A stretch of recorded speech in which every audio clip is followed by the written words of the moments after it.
Nas lo abe, Egbese, Ace Bessa bi koko kandi CLS. Freestyle Friday with Nas. Iba famo marathon gbe marathon jijo mara. $1 on the beat.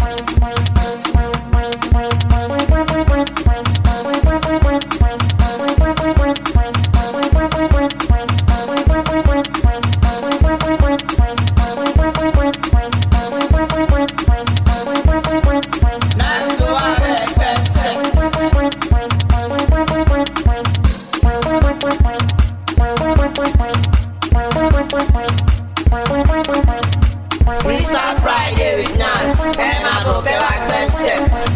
$1 on the beat.